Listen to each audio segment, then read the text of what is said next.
The late afternoon sun cast long shadows across the park bench where Elias sat with Clara. At 36, his face held a handsome weariness. At 18, hers was bright with naive hope.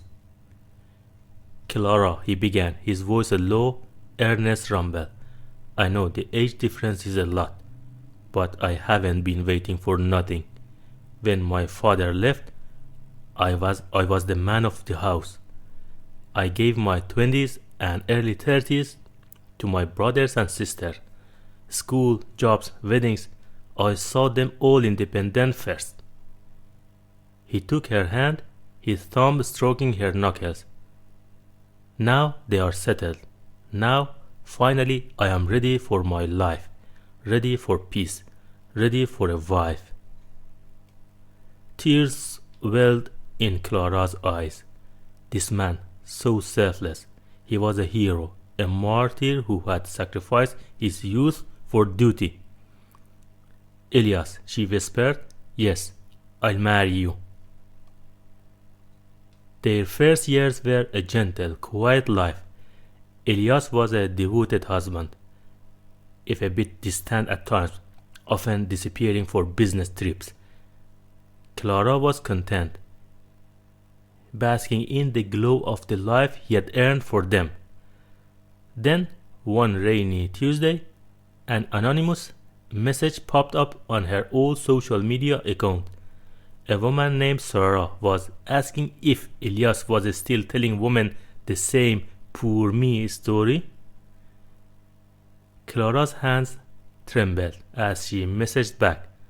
The truth, when it tumbled out, was a brutal, swift cascade. Sarah was the latest in a long line of women, a parade of broken engagements and near marriages that stretched back 15 years. The excuse was always the same.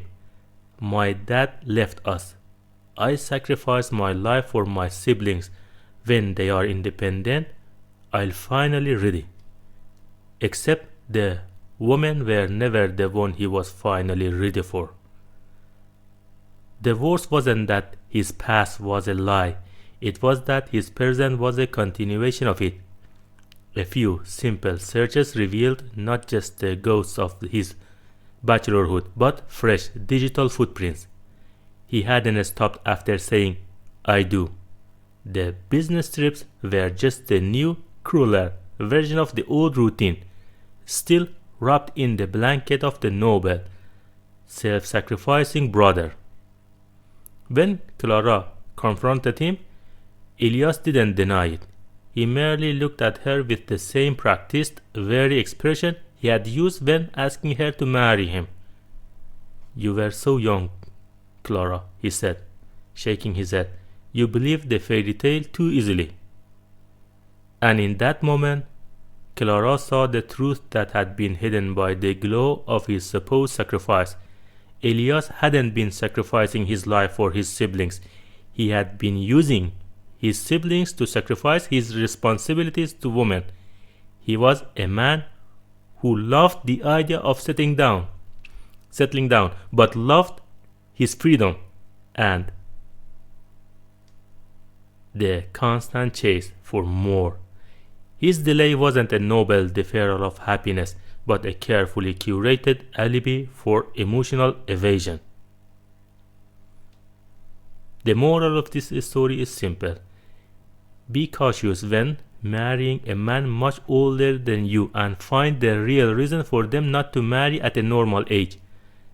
A grand, self-sacrificing story can often be the most elaborate kind of lie.